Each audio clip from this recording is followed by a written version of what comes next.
it should be everywhere by now, but it could also be my algorithm lying to me, making me think that everyone knows this. So for those who don't know, Blake Lively is currently suing Justin Baldoni for SH, and it has taken Hollywood by storm. So what happened is there's a book called It Ends With Us by Colin Hoover. She released it a couple of years ago, but it only went viral in 2020. I think Colin Hoover was the very first author to sell many books by going viral on TikTok. She had a lot of success with her book. But before her book went viral, an actor called Justin Baldoni from Jane the Virgin bought the rights to her book, intending to make a movie about it. He started working on the movie pre-production from the late 2010s, maybe around 2018, 2019, talking to Colin Hoover, buying the rights, organizing himself, getting funding for the movie, that kind of thing. And then, from what I understand, Colin Hoover herself is one who likes Blake Lively as an actor. So she suggested that Blake Lively play the female lead. And also she was supposed to be the star power, the most famous actor in this entire project, who was supposed to bring more people to watch the movie.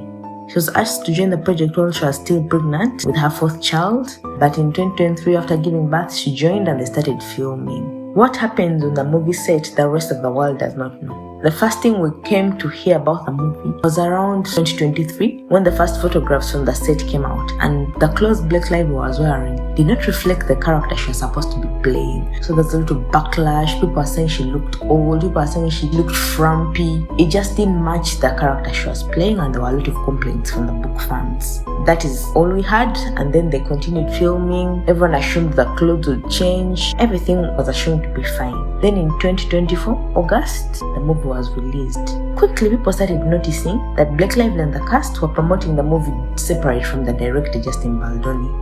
Then internet sleuths came in, and then they noticed that the entire cast had unfollowed Justin Baldoni. But Justin Baldoni was still following all of them. So everyone started asking, what's wrong? Did they fall out? Did they have beef? Many newspapers started having headlines of rumors of beef on the set and all that. Nothing was clear. No one knew anything. In interviews, they started asking the cast and Blake Lively about Justin Baldoni. Then people started noticing that the cast and Blake Lively were not mentioning anything to do with the director. But Justin Baldoni, whenever he was asked, he only had nice things to say about everyone else. So it all seemed so odd.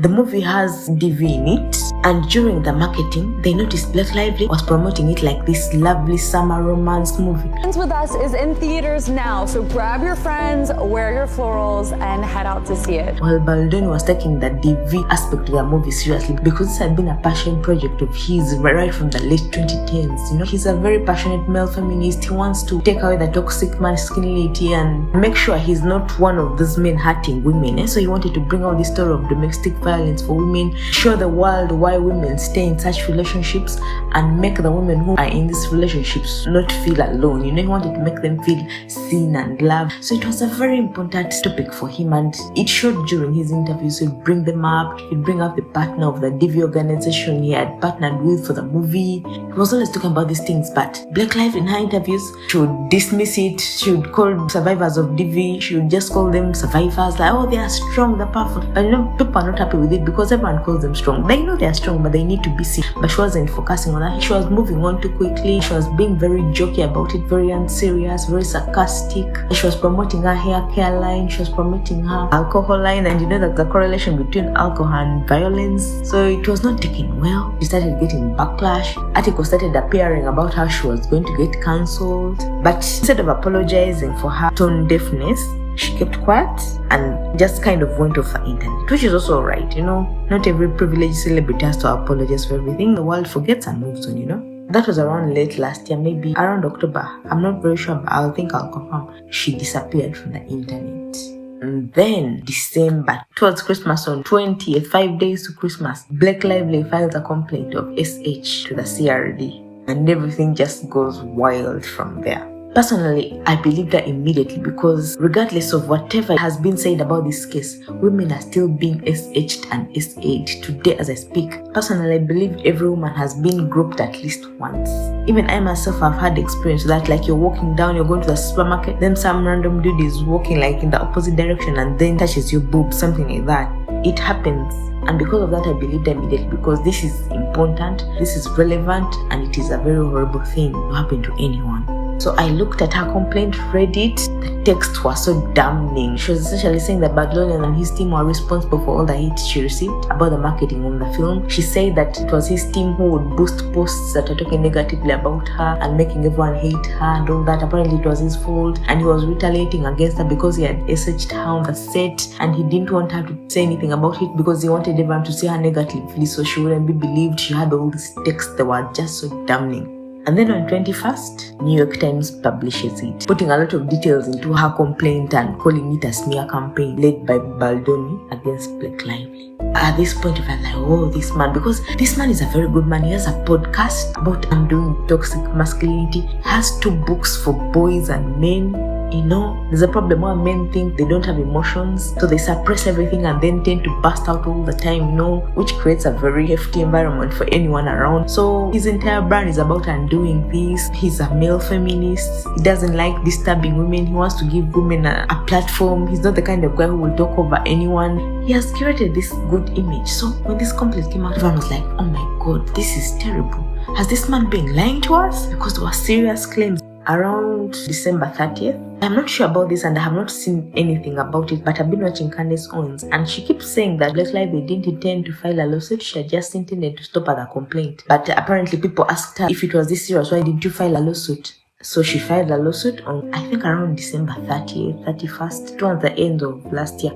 Then Baldoni also filed a response. He first started by filing a defamation lawsuit against New York Times. He called the article false and he said they had destroyed his reputation by publishing something they had not confirmed from him because they didn't get his side of the story. I know journalists are supposed to be neutral and get the story from both sides. New York Times didn't do this. A few days later, he also filed another lawsuit, now against Blake Lively and her husband Ryan Reynolds, $400 million lawsuit against them. And in his lawsuit, he counters everything she brings up, everything. Let me tell you, I had believed Blake Lively, but I read Baldoni's lawsuit and I could not believe that Blake Lively could do this, because even today women are still suffering from SH and SA. How she could do this, I still don't understand it. It has to be some level of privilege where someone is so blinded by their own self-importance they can't see the harm they caused by certain actions. Her lawsuit was full of texts that were cut up to remove the context. He brought the full pictures. Like, you see this text that she said this? Well, she only picked this out. But you see, she removed this that showed that I was not actually planning for her downfall. Like the text where his PR were joking about causing that backlash that Blake was receiving. But she took out the parts that showed they were joking with each other and they didn't mean it. So it was just horrible. And in her lawsuit, there is one scene she claims in the movie that she was SH'd in. So Baldoni releases the video footage of that scene. And you people, if you have not followed the story, you should just go and watch that video footage and decide for yourselves. Because I saw that scene and I could not see any SH involved. Because SH is usually a woman is minding her business at work. Maybe she's in her mind working. And again, I speak from personal experience. You're like working, picking things up, maybe writing. Then someone, like a random dude, comes from nowhere and groups you. Or you could even be talking to that dude, just discussing. He's standing on the other side of the room, you're standing here, you're laughing, you're being co-workers. Then he comes to you and groups you. It happens. So that's what I was expecting to see. I watched that video and it was just acting. Because Blake Lively in her lawsuit claims there was no audio. And she made very interesting claims in her lawsuit. She claims there was no audio. But what she didn't know, Baldoni had a mic on him. So his video had audio in it. And in the video, we just see them bantering like normal co-workers. Well, it was a bit awkward because acting is awkward. These are two married people trying to pretend like they're falling in love with each other if they have their own partners. It's weird, it's awkward. Which is why they have intimacy coordinators and the like, to help them deal with the awkwardness of their job. So the video is just very awkward, but it's normal for an acting scene. In fact, it is a very basic romance scene. It's supposed to be a dancing scene where you're not hearing anyone talking. The two actors just dancing, and then there's music, like romance music scene where they're falling in love with each other. Maybe they're staring, looking into each other's souls. That's how it's supposed to be. In that video, that is exactly how it is.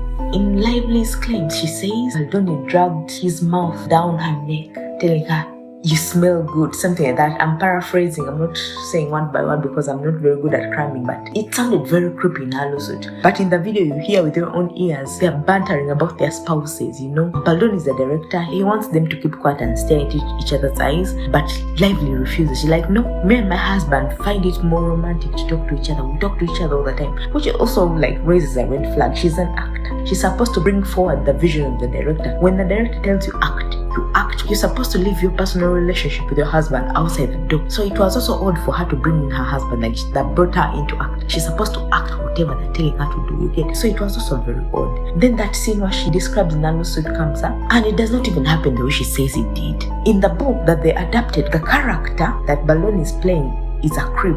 He's a rapist and he's abusive. Such abuse characters, they don't give their victims personal space. So of course he was all in her space, and even in the book his character had an obsession with Lively's character's neck tattoo, so he was always kissing it, those things. That's what he was doing in the scene. That's what Lively was claiming was SH. And when Baldoni said cut and when they stopped filming, he walked away. I was expecting them to yell cut, then Baldoni to follow her and start groping her. That's what I was expecting, because that's what SH is. You minding your business, someone is coming to you and touching you. That's not what happened. And even during the scenes, Black Lively was over talking. He would yell cut, come out of character. You could actually see the shift. He'd come out of character and be himself and not do anything inappropriate. After that, Lively's lawyers released a statement. They were like, yes, that confirms she was a bit, she was uncomfortable, and she kept trying to talk to diffuse the discomfort. And as you can see, he was so weird. Like, what do you mean she was uncomfortable? She signed on to act as the love interest of a rapist abuser. Of course, it's an uncomfortable situation. You cannot be comfortable, but she knew that going in, so she should have prepared for it. And even then, the intimacy coordinators that were hired to help her deal with whatever discomfort she was experiencing. But Black Lively refused their text messages. There's evidence to confirm. She refused to meet with these intimacy coordinators. So essentially, she's like a goat that you drag to the well that refuses to drink water. And then she turns around and blames those who gave her the water in the first place. It was so odd. And additionally, for me, even though her lawyer said she looked uncomfortable, it really matches the character she was playing. Now it felt like both were embodying the characters. Baldoni was being this creepy dude. Lively was being this uncomfortable person. When people are getting into such relationships, usually their gut warns them. She was acting the part of someone whose gut is warning them that they're with someone who's not right, but their mind is maybe taken up by the sweet words. For me, it fit. One thing that annoyed me so much was the way Black and her lawyers keep playing the victim card. They were like, every woman who has been sexually harassed would know that that is how you are. You diffuse it with laughter and joke. What the hell? This is an acting scene. That is an insult to every woman, because I personally think every woman at one point or another has been SH'd. That I truly believe. So to make a mockery of that, it's just despicable. And I've seen gay actors pull on full-on sex scenes with straight actors, and they never complained because they knew what they were signing up for, and they got whatever help they could, and they pulled it off without any complaints. And what Black was complaining about was a very basic. So if you have not seen this video, you should go and watch it. It's a very basic romance scene, just people just dancing, and there was even no kissing. But apparently she was uncomfortable. What kind of actor is she really to be uncomfortable with a basic no kissing romance, just dancing scene? What the hell is that? But the plot thickens. I saw this has really taken my time. I found myself awake like at very odd hours just following this story. It's so fascinating, because it really shows how terrible a human being can be, how devoid of self-reflection. Because even after Baldoni's lawsuit where he debunked everything she said, she still dug down and insisted. The only evidence she has is doctored texts. Then, in Baldoni's lawsuit, he brings text evidence. For those who don't know Black Lively, she's very good friends with Taylor Swift. Taylor Swift is actually the godmother of 3 of her 4 children. So they're really close friends, they advise each other. So what happens is, Black Lively, for some reason, she's an actor. She's supposed to come and just act what she's given. But for some reason, she starts writing scenes. And she starts it nicely and properly, which shows how dangerous of a person she is. She starts very kindly and politely. She's like, Baldoni, do you mind if I write this scene, I rework it a little bit, put a bit of my character? And like I said, Baldoni is a male feminist. He wants women to be heard. He doesn't have a problem with it. You know what? It's fine. I'm making this movie for women. Do what you can. I will check it out. Blake writes the scene. But you know, this is a movie that I've really thought of for a very long time. They have a lot of things already determined. So I think the scene she wrote did not match the vision. So Baldoni isn't me. He's like, you know what? I like what you've done, but the end result is going to be a mix of what you've written and what was already there. Blake Lively doesn't like that. She essentially gives him the silent treatment. Then later, Baldoni is summoned to their house, her and Ryan's house. He's summoned there like a child. Then he reaches there, they have a meeting. Ryan starts praising his wife's rewriting. Then as they're still having that meeting, the lawsuit claims that a mega celebrity friend walks in. And that mega celebrity also joins in and starts praising Blake's work. Baldoni gets the context of this conversation, this meeting. He gets it like, if you don't use Blake's scene, we're going to make it hard for you. Anyone who has been in a corporate environment understands how people can threaten you without threatening you. So essentially that's what happens. And he reads the room. So of course he goes back home very stressed out. You know, he has been threatened by very powerful people. Baldoni himself is, I think his net worth is around 4 million. But Reynolds is known to have made very good money marketing a mobile company and alcohol. Reynolds is over, I think he says he's over $100 million worth. But I've seen a place that says he has 300 million. Then he sold that mobile company for, is it 600 million? He's rich. So Baldoni goes home very stressed. He has been threatened by rich people. Taylor Swift as well is a billionaire. But he takes Blake and like, you know what? I think your scene is lovely and I did not need Ryan and Taylor to tell me that. Then Blake replies with a very interesting text why she's like, if you ever get the time to watch Game of Thrones, then you'll understand that I'm Khaleesi and Ryan and Taylor are my dragons. This lovely monsters of mine will be beneficial to you if you fall in line and give me what I want. Essentially, that's the context of what she says. I'm paraphrasing. Anyone who understands how corporate systems work will see that threatening Lively's text. It's honestly quite scary. I'm not very good at reading people, but even I saw that threat in her text. It was just wild. So of course he falls in line and uses her scene. Even though he has planned his movie for years before she even came, he scraps his scene and includes hers because he has understood the threat. See, the movie is released during interviews. Lively's mentioning a lot of things. Lively's like, you know, Taylor Swift was with me throughout this whole process. And even the actress that plays the younger version of Lively's character is like, you know what? I saw Taylor Swift help me get cast and I'm very happy, you know, because it's Taylor Swift.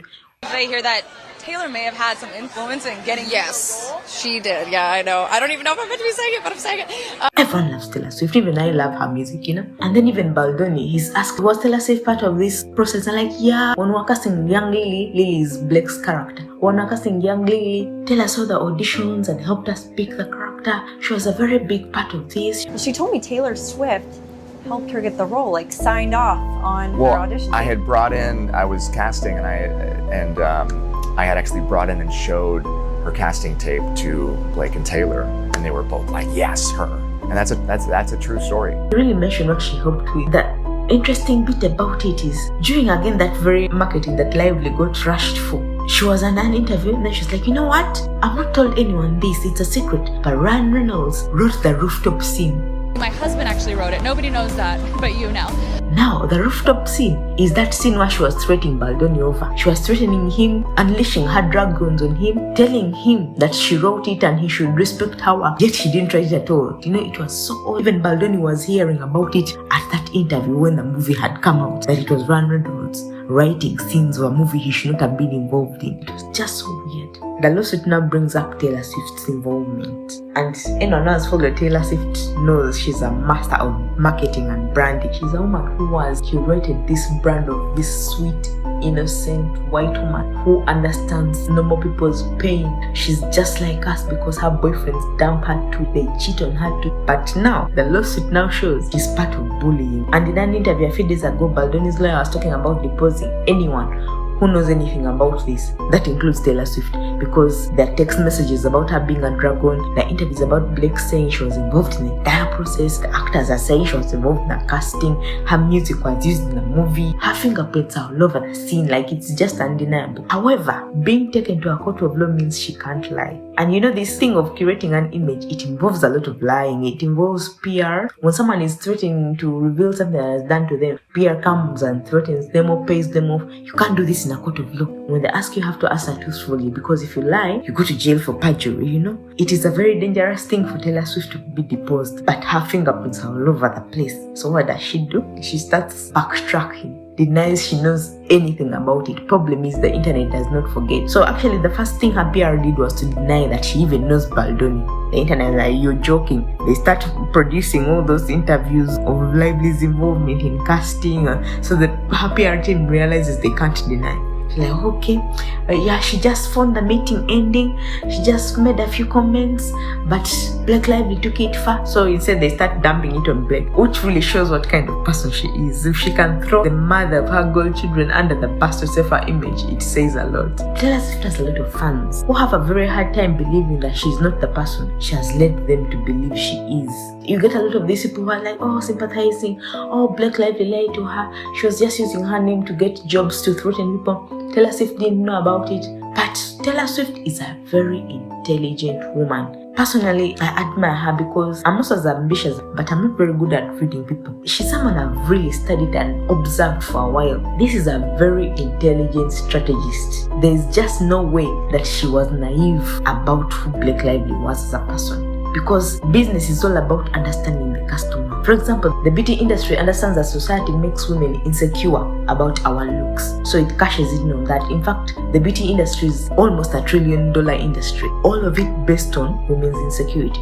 Taylor Swift, as a businesswoman, understands human beings perfectly. She has to sell her albums the way she has. She had this period where she was hosting fans in her house. No celebrity does this, because she understands that creates a connection. That kind of fan is more likely to buy 35 versions of the same album. This is a woman who understands people, and she knows what people need to sell things to them. The idea that she didn't know who Blake was or who Blake is as a person is just ridiculous, in my opinion. I've been looking at the PR and the media. This case has really shown me that the media is really partial. It is partial to whoever is paying the bills. Media is not about telling the truth. If you're a journalist and you're out there and you're passionate about the job, I am sorry, but this case is a highlight of just how untruthful the media is. In the beginning of this case, the entire media was on Blake's side. Eventually, when they realized that people are not backing down, people are not believing her lies, that is when a few publications started being neutral. Because like people on TikTok, on every social media, were insisting that they were not going to support a liar. And eventually the media saw this. Some started changing to be neutral. Today they abuse Blake, tomorrow they abuse Baldoni. And even I can see that trend continuing right now. Taylor Swift's PR is really working hard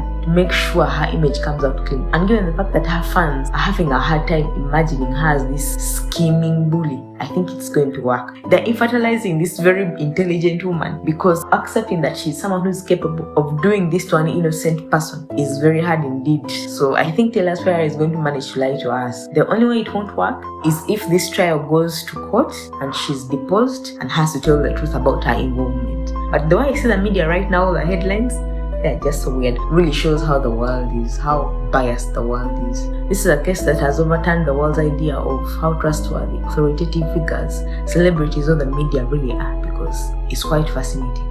Those are my 2 cents on this case, and I will end this by saying that all of this is alleged, all of this is my opinion based on what I have seen myself and what I have read. Thanks for watching. Don't forget to like, share, and subscribe.